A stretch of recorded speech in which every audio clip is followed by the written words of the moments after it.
How to create real Metatrader-4 account. Let's get started. Make sure you have already downloaded Metatrader-4 app in your device. Now launch it. Now at the bottom, you're gonna find different options. Click on this option of settings. Click on this option of new account.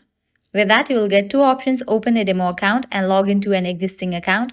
Click on this option of open a demo account. Now click on MetaQuest demo. Now you have to fill this, provide your personal information as well as account information.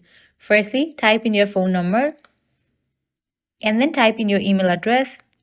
Likewise, click on this option of account type and then select it. I'm going to go with Forex USD. Likewise, click on this option of leverage. I'm going to go with 1 by 1. Likewise, click on the option of deposit and select the deposit amount. I'm going to go with 3000 USD. Once you fill this, click on the option of register.